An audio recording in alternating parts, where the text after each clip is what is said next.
Ada banyak cerita di Vision Plus Original Series. Download sekarang.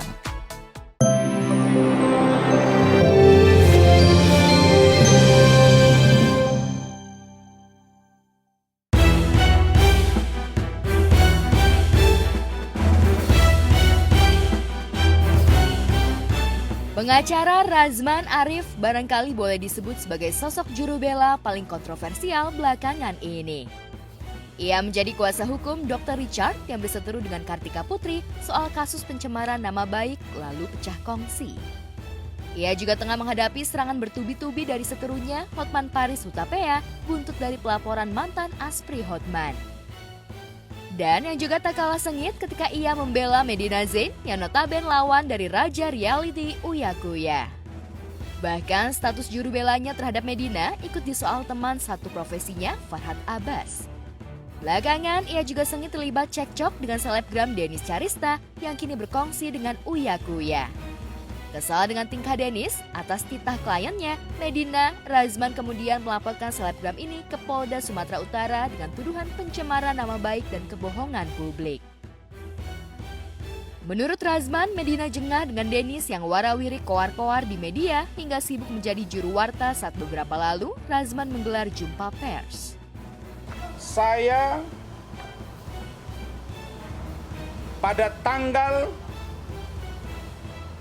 18 Juni 2022 pukul 2:21 dini hari, saya telah resmi melaporkan saudari Dennis Charista dan saudara Syamsul Caniago ke Polda Sumatera Utara.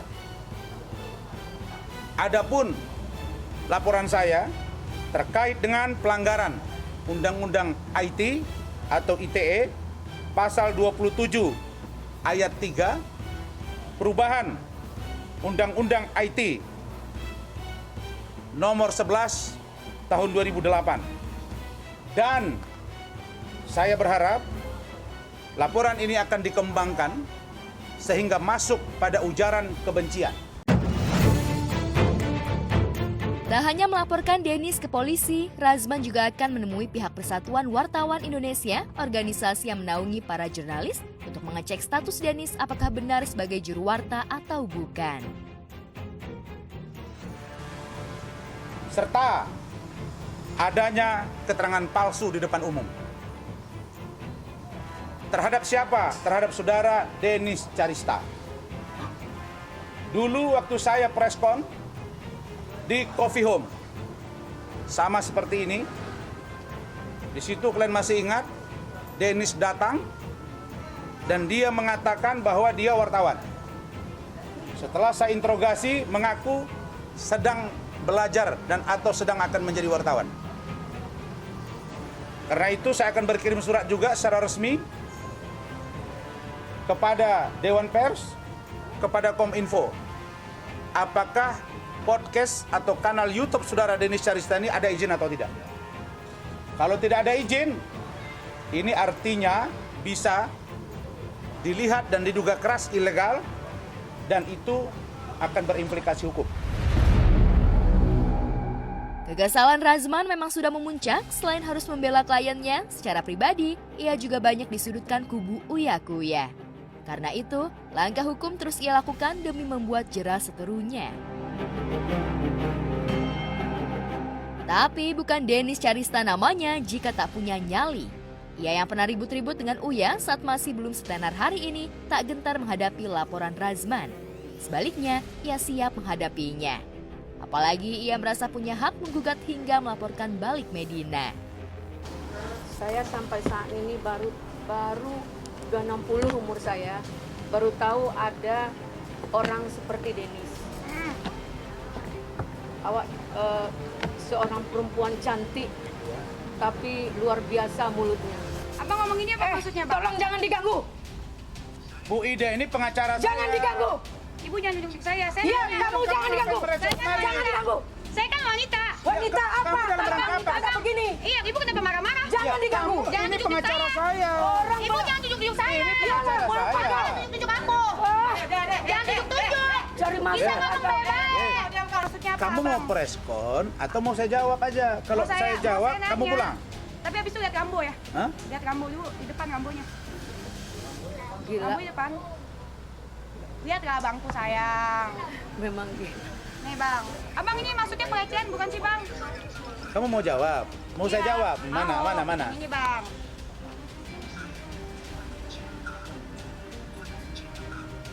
Nah, Hmm. apa? Pecinta buah mangga kata abang. Nah, terus salah. Bukan pecinta buah pepaya. Kenapa? Itu konotasi maksudnya apa? Kok kau yang menafsir-nafsir? Iya, saya nanya makanya. Maksudnya Makanya apa? kau tafsir sendiri. Ya aku nanya Saya makanya. memang cinta buah mangga, di mana-mana saya makan buah mangga. Oh itu konotasinya. Kalau masalah pepaya, sering saya, tapi jarang Di saya rumah makan buah makan. pepaya. Oh, enggak, jadi Mangga maksudnya- terus di rumah saya. Om, abang jangan marah-marah dong. Kok marah? Itu apa kau jawab? Itu kacamatamu jatuh. Oh iya, makasih bang. Nah, kenapa? Terus mau ngomong apa lagi? Itu kan termasuk pelecehan bukan sih Nah, bang? kau tanya aja, jangan tanya saya. Abang kan tanya pengacara ahli saya. bahasa. Udah cukup ya? Kok saya Udahlah, pengacara, dilayani. saya melaporkan kok saya pengacara. Iya. Datangi Hotman Paris, Iko Farhad Hotman. Abbas, supaya jadi pengacaramu. Nggak mau, saya maunya pengacaranya Oke, Bang mau laporan Dasman. polisi. Dennis rupanya tak sendirian menghadapi Razman. Ia juga mendapat dukungan berat dari Uya Kuya dan istrinya Astrid. Mereka yang mengaku sama-sama menjadi korban Medina bahkan siap menghadapi laporan kubu Medina. Saya sudah jalan dong. Kalau kita kan nggak cuma ngancem-ngancem orang laporin doang, tapi ternyata cuma nganceman doang. Nah, orang juga semua warga negara bisa ngelapor ke polisi, tapi kan belum tentu laporannya jalan. Kalau kita kan laporan udah jadi LP, udah ada undangan klarifikasi, saksi-saksi udah diundang, berikutnya tinggal undang ya terlapor lah ya. Ya karena gue waktu lapor aja kan gue juga nggak umbar-umbar, atau udah lapor gitu kan. Ya karena emang harusnya Ya. gitu. Beda Iya. sama yang kubu yang suka ngancem-ngancem doang. Memang bukan perkara mudah mengurai konflik yang bermula dari dugaan aksi jual beli mobil syarat tipu-tipu itu.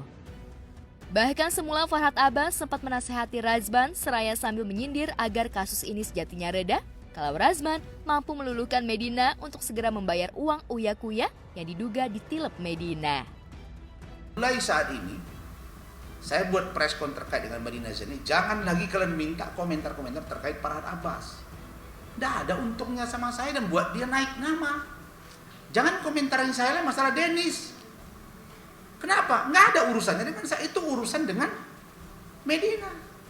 Apalagi udah selesai. Urusan Uya Kuya, sudah ada laporan polisi. Sudah nanti kita hadapi. Biasa saya kalau orang tinggi itu nggak pernah meremehkan orang gitu. Justru orang yang mau tinggi nih merendahkan orang gitu supaya dia tinggi level nggak apa-apa. Kalau dia merasa nggak selevel sama saya, memang dia levelnya yang tinggi-tinggi aja, silakan dia sana. Kan kualitas seorang lawyer itu kan dari ilmunya kan kelihatan dari pikiran dan mulutnya, kan. Apa yang dia omongin. Gitu. Kan bungkam dia lagi kabur mengulur waktu. Dia sangka polisi Indonesia itu tidak pintar ya. Padahal polisi Indonesia itu kan pintar dan semua tuh sama di mata hukum. Biarpun dia kabur kan tetap aja pasti berjalan gitu loh. Kita juga nggak mau ini adalah bagian dari strategi dia buat dia nggak muncul-muncul supaya dia pikir orang bisa lupa. Nah itu mungkin strategi juga ya, mungkin dari timnya atau tim siapanya kita ya, yang bilang dulu diem aja deh nanti biar orang lupa sendiri. Kita nggak akan bikin orang lupa, kita akan terus ingatkan orang supaya kejadian ini tidak Pembelajaran supaya tidak terulang lagi dan ini ada efek jerah. Medina Zaini ini adalah tetap menjadi fokus saya karena ya saya prihatin sama masalahnya Cendi. Masalahnya Cendi yang mantan istri dari Lukman yang dia sampai di penjara karena kasus chattingan antar pribadi. Saya udah ketemu langsung sama Cendi dan Cendi menurut saya sangat kasihan. Dia masih mengalami trauma yang sangat berat karena di penjara dan dia dilaporkan oleh mantan suaminya Lukman.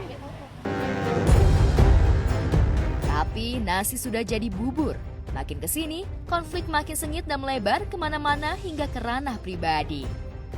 Tapi soal ribut-ribut dengan Medina, pasangan Irwansyah dan Zaskia Sungkar jelas telah lebih dulu mengalaminya. Lantas bagaimana kesaksian Zaskia dan Irwansyah soal pengalaman peliknya dituntut Medina? Lawan Razman bukan saja satu kawanan korban Medina, tapi juga mantan kliennya Richard Lee yang belakangan jengah dengan ocehan mantan pengacaranya. Di media sosial ramai beredar jika dokter dan pengusaha kecantikan ini menantang Razman untuk berduel di atas ring. Lantas, akankah Razman menyanggupi?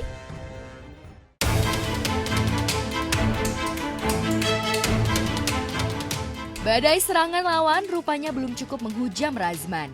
Bersama teman satu daerah, Leo Situmorang selaku Ketua Forum Batak Intelektual, Razman juga harus berurusan dengan pengacara kondang satu daerahnya pula, yakni Hotman Paris Hutapea.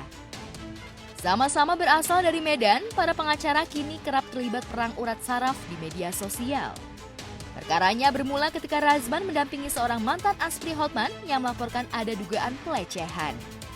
Tapi kasus yang hingga kini mengambang belum sampai ke pengadilan itu malah melebar ke soal pribadi, mulai saling ejek soal harta benda, hingga muncul pernyataan kontroversial dari Leo soal dirinya yang diduga alergi makan ikan mujair. Razman yang kala itu berada di sebelah Leo seolah mengamini. Kesan anak kota yang menganggap ikan mujair sebagai ikan hama ini sontak mendapat kecaman dari warganet. Beberapa kali, baik lewat postingan maupun video warga yang merespon, Hotman menunjukkan bagaimana ucapan itu telah banyak menyindir banyak orang. Apalagi ikan yang dianggap hama itu terasa lezat jika dinikmati untuk hidangan makan. Yang terakhir ya, menurut saya yang dikatakan sama Abang Rasman tadi itu termasuk pelecehan perempuan. Abang kan sering bilang ke orang-orang yang menyayang perempuan, segala macam, tidak boleh melecehkan perempuan, sama Hotman juga. Tapi Abang sendiri ngomongnya kayak gini gitu, itu kan termasuk pelecehan. Ya kalau minta maaf doang sih, saya sih nggak pernah ada masalah secara emosi ya sama dia ya. Saya harap dia berubah gitu. Kalau misalkan ngomongin ngata-ngataan, dia juga menyerang mantan korban secara pribadi. Uya-uya di ngomongin rambutnya lah, apanya segala macem. Saudara Denis Carista secara sengaja telah mengolok-olok wajah saya. Mengolok-olok wajah saya di dalam Instagramnya. Ada membesar, ada mengecil, ya. Beda kalau saya bilang terakhir kali. Bang Rasman atau review itu beda, ya. Body shaming, dan dia juga ngatain saya cadel. Saya bisa aja ngomongin balik dia botak, tapi kan saya nggak pernah. Iya kan? Bisa juga saya ngomonginnya gendut, tapi saya nggak pernah. Gitu loh, karena saya nggak mau body shaming. Menurut saya janganlah abang, apa-apa ngomongnya seolah-olah abang ngomongnya benar. Ngomongnya agama banget, tapi melecehkan kaum perempuan. Saya kan juga perempuan bang, gini-gini. Walaupun abang tolak-tolak, saya juga perempuan bang. Oke guys, jadi nih ya, si Bang Rasman ini kan sering ngomong katanya Bang Hotman sering merendahkan kaum wanita apa segala macam. Ini apa namanya kalau dia bukan merendahkan kaum wanita? Kalian dengar sendiri nih.